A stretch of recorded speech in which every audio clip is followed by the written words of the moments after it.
Hello, in this discussion, we're going to look at PMFC's contract structure, market competition, and violence in Iraq.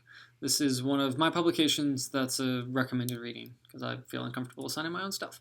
So what does private security look like? Well, it could look like providing food. Swiss Supreme, it's a company that made hundreds of millions of dollars providing food in Afghanistan. It could be providing reconnaissance and intelligence information, like for the UN. We think about what a PMFC is. It's not owned by the government or a government agency. It provides military and security services to a wide range of clients, and these are companies. They're rational, profit maximizing entities. They can be closed ownership or publicly traded. So what's the puzzle here? The puzzle is that the reliance on the private sector for services that were once synonymous with the government or only provided by the government introduces principal agent dynamics to the battlefield. What are the consequences of this reliance? Principal agent dynamics, to recap, develop from information asymmetries between principals and agents that generate different incentives for each actor. We can have shirking in the case of the agent or oversight in terms of the manager to identify how these changes may go. The specific research question is what conditions, if any, can employers use to shape PMFC behavior in conflict environments? I would argue in this publication, that contract structures and intra-sector competition are potential options for government agencies.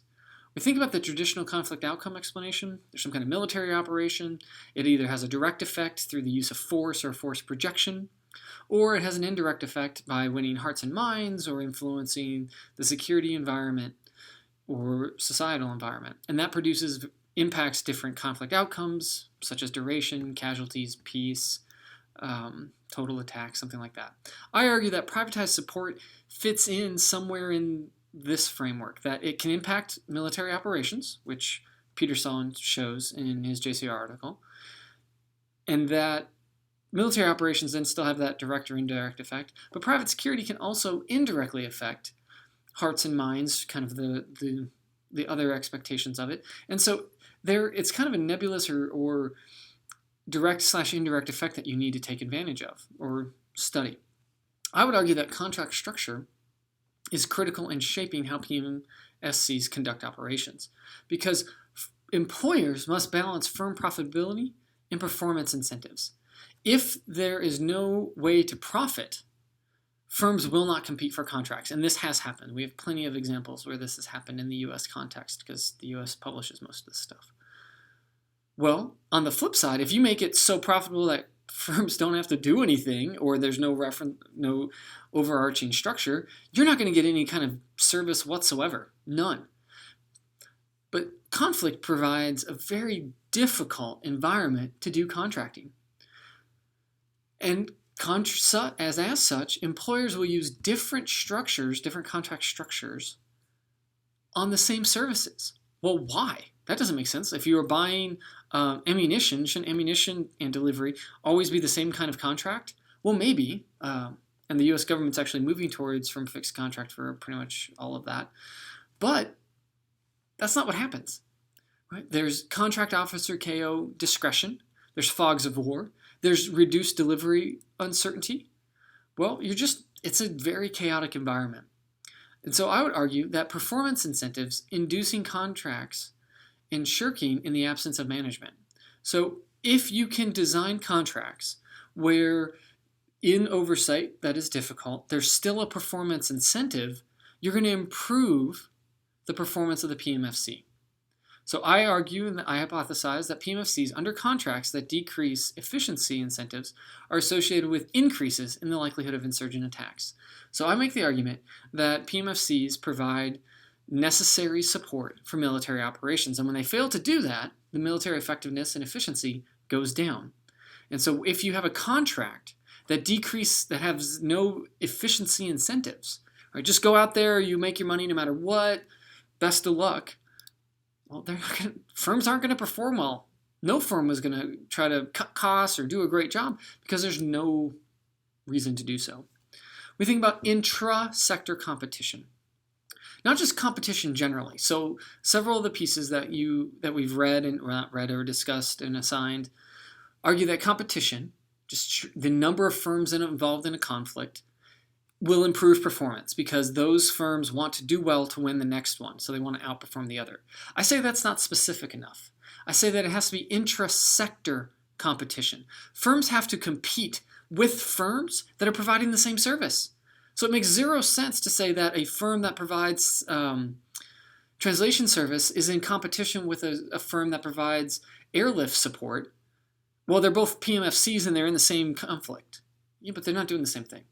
Right? Firms possess specialized knowledge about their own services and their own capabilities. They also calculate, using their own private information, how and what contracts to pursue. So contracts and how many people bid on them is in a measure of intra-sector competition. So if you put a contract offer out there and say, okay, who wants to provide airlift support, and you get 9 companies competing for it, 9 different companies. Out of all the companies that could do it are use their own information to bid. Now, we also have to remember that contract bidding is not ubiquitous. You don't simply say, okay, the United States has 100 contracts, I'm a security contractor, I'm going to apply to all of them. No, just like anything else, just like any other business, companies evaluate the contract, they evaluate the profitability, they evaluate the liabilities, and they make decisions on whether to bid or not.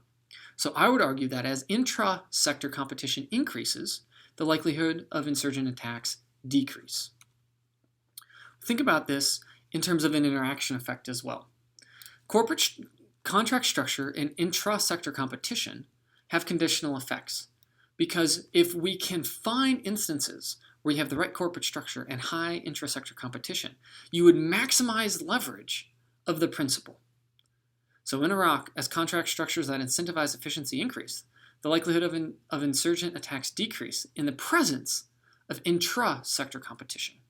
So how do I evaluate this? I evaluate this using U.S. government data from January 2004 to December 2008, the dependent variables insurgent attacks from SIGIR 3 dataset. That's attacks made against the U.S. and coalition and Iraqi forces tabulated by the U.S. government.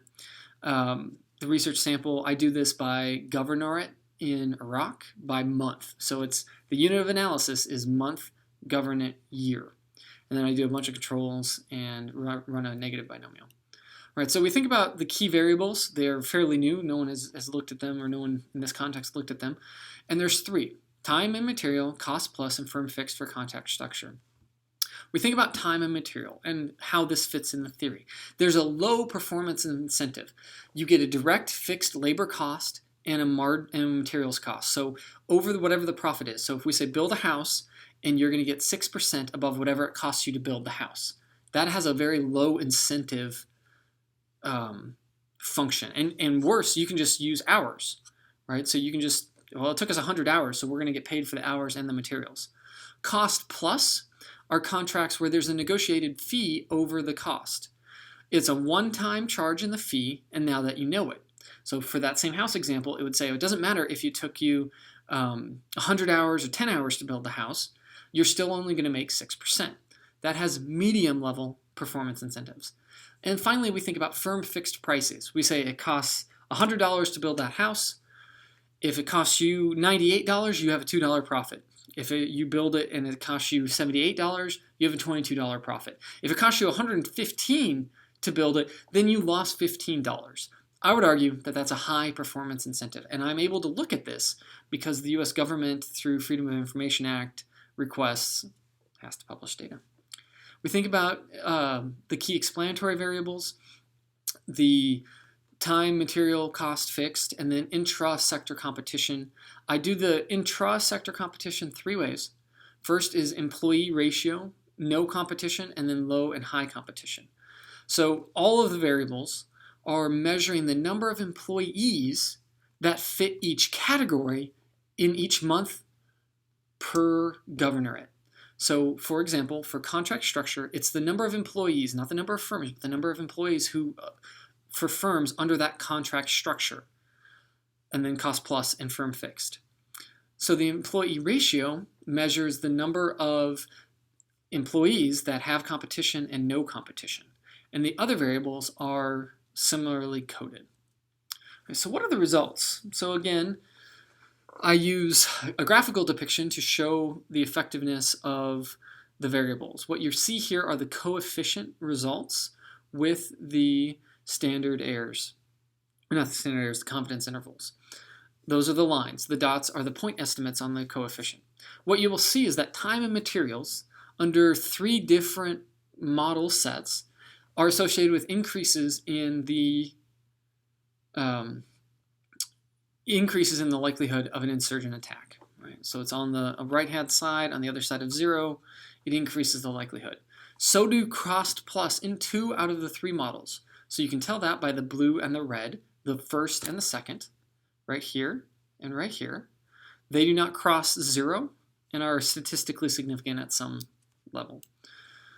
We think through the firm fixed, however, those are negative, which means employees associated operating under those contracts have reduced the likelihood of insurgent attacks. Think about contract structure. Here are the complete results with all the control variables. You can see the difference in the effect size of PMFCs. And that's to say that the effect size, PMFCs are not the driving force of violence or peace or stability in Iraq. They are part of the story, but a small part of the story. And you can see that both by the size of the coefficients, even though most of them are not statistically significant. Substantively, we think about the effect. If you have a times and material contract, you increase the likelihood of an insurgent attack by almost 20%. If you use a firm fix, it's a decrease by almost 18%. So simply by structuring contracts differently, you may see a 40% difference in the likelihood of an insurgent attack. Here's intra-sector competition. Again, it's different models, different variances, but what you can see is that if you have no competition in the contracting, regardless of the service, there are 13 different services that we look at. So these are pooled across services, and then armed and unarmed. No competition increases the likelihood of attacks. High competition, depending on the variable, is right on the line of statistically significant or not. So the role of competition is a little more skewed, or not skewed, but is a little less clear than contract structure.